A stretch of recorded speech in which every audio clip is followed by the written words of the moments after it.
for Soaz and the rest of the team. Yeah, yes, exactly. That's fabulous. But I do want to continue the conversation they were having, which was about LGD's side wave control. Yeah, I think they actually have the best side wave control out of any team in this tournament at the moment. The way that they manipulate the waves before they end up going for a team fight or an objective, and the preparation that they put into it, just like Deficio was saying, if they lose the fight, they still have waves pushing, and you can't capitalize as much as you would like to.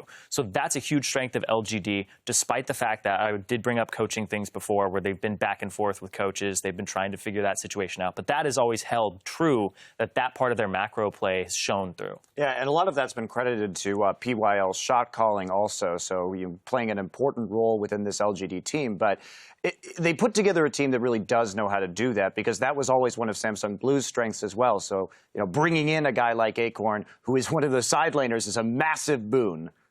Like, I wouldn't go as far as saying they are the best in the tournament. Who would you say? Sideways. I would say SKT is the best, simply because of their consistent play style.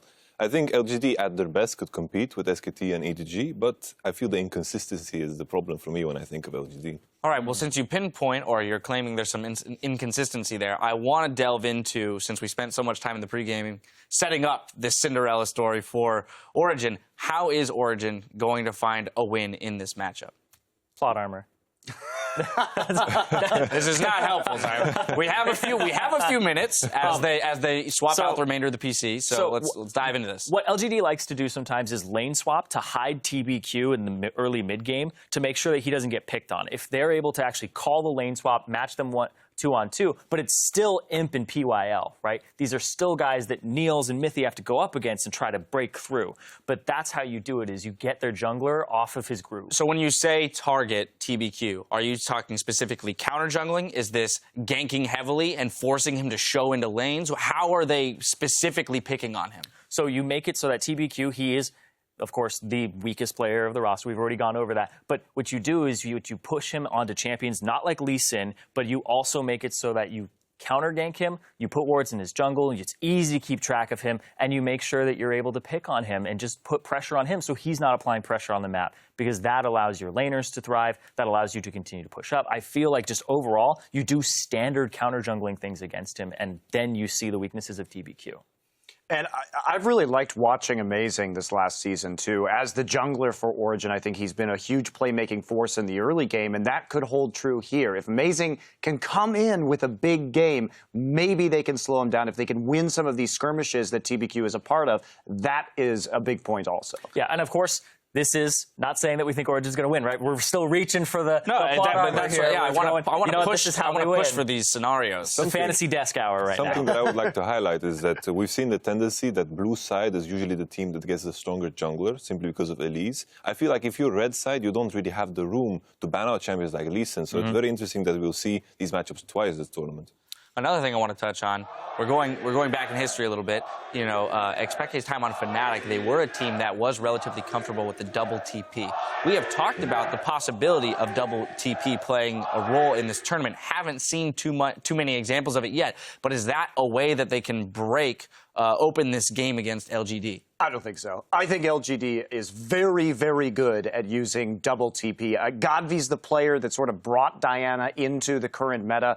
It really rippled out from his usage around the world to see this TP Diana play. And frankly, I haven't been that impressed by Xpec's use of global abilities.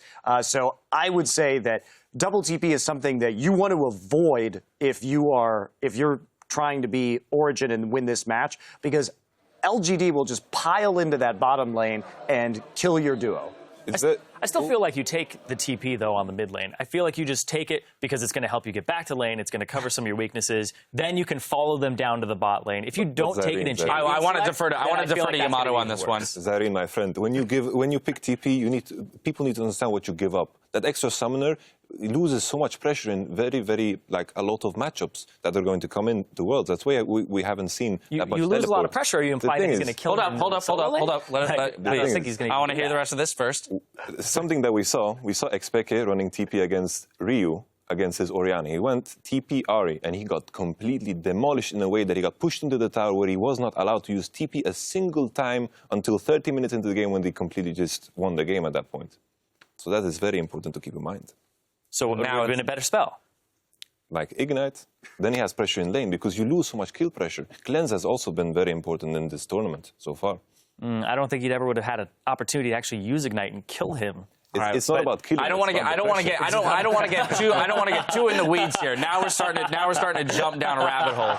You know, again, let's we're gonna return to the notion that this is a game that has yet to be played out, right? And so as of now, again, here you see the GodV signs in the crowd, LGD fans out there as well as the Origin fans, the European LCS fans. So there's definite fan representation on both sides. But when we talk about a game that hasn't been played out yet, and especially when we look at something where we set it up to be such a lopsided match, the thing that I find most intriguing is looking for the holes that the underrated team can poke into the more skilled team. You know, also too, I'm curious as to what you guys are most looking forward to figuring out with these teams, as we haven't seen them yet for a month, if anything. It's like I kind of hope that Origin will take the approach that they will just do everything it takes to make sure they have stronger matchups. If they have stronger matchups, I can feel the responsibility for them to win the early game and transition that into something. Because usually if Origin loses the early game, it kind of just falls apart in most cases, that Origin plays. Yeah, I agree. I think that Origin has improved a lot in terms of their macro play, which I think was a big weakness of theirs earlier in the season. And they came back and they demonstrated that they could hold the map a little better, especially in the finals of the summer season. But I'm still not confident that in a late game scenario, all things being equal, they could go toe-to-toe with LGD. Yeah. All right, well, we have approximately 3 more minutes until the tech issue is resolved. So another thing that I'm curious about with you, Monty, is, and actually all the rest of you, because I think most people on the desk are in agreement that SKT might be considered the favorite for the tournament. And we talk about LGD being able to compete but not win. What could they do in this match to show you that they have improved to the level of competing on fair ground with SKT? Nothing. Yeah. That's an unacceptable. No, that's an unacceptable answer, because there has to be something that I can show you. Tell you why. Flawless game, no kills, no turrets given up, no barons, and absolutely crushed them. So then we've at least established that there is something that you can give me. Turn their opponents into SKT, slow, and then press them. That would be convincing. I really want to press you on this, because I refuse to believe that in a game there is not a single thing that a team can work on or can showcase that could later play a factor into winning this entire tournament. It's like, I can elaborate why I said nothing. It was kind of plain, but it kind of depends on how good Origin is playing. If they are put up a good show, it kind of puts LGD to the test, and we can make some judgments based off of it. But if Origin is going to have like a weak performance, we cannot really take anything away from it. Yeah. Right, but you said inconsistencies. When you talk about inconsistency for LGD, where do their inconsistencies lie? If you can establish where they lie, I want to know how they fix them, and what in this game could they do to show that they've been fixed. Ooh. It's tough. Because, like, in the games that LGD loses, they just kind of, it just looks so underwhelming. It's kind of hard to pinpoint why things go wrong. Sometimes draft mistakes, but it just looks underwhelming.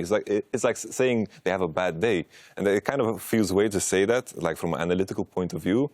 But I cannot really add more to it. I think it's when you can control their teleport usage. It's like going back to the what Yamada was talking about. If you have a more aggressive summoner and you can decisively win that mid lane, you can shut down their ability to play the globals on the map and skirmish. So I think that's going to be a big key. But I agree with Yamada when we say nothing, because Xpeke, I don't think, is going to be able to do that.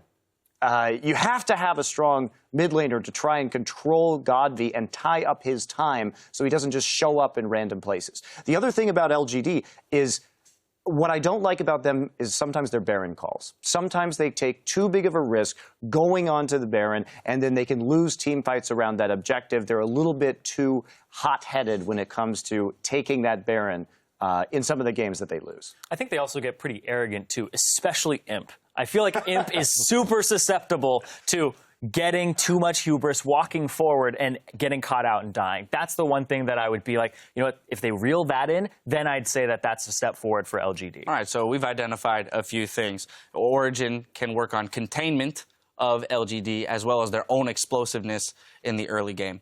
I kind of want to expand our conversation now away from this match specifically and start looking at trends that have come up. We've talked earlier in the day about pick ban, and you've spoken, quite a bit about the importance of the blue side and how much control they have given this meta. I just kind of want to take the time to elaborate on which champions we see having the biggest impact and why. Well, it's obviously the first thing that comes to mind is the Elise. Elise just gives so much pressure in the early game, and there's not any jungler in the game that can really contest that, and it's just so important for the top lane. I'm going to interrupt you because the technical issue was just fixed, so the teams are ready to head into Champ Select. We're going to send it right back over to our casters for the call. Thank you very much, Dash.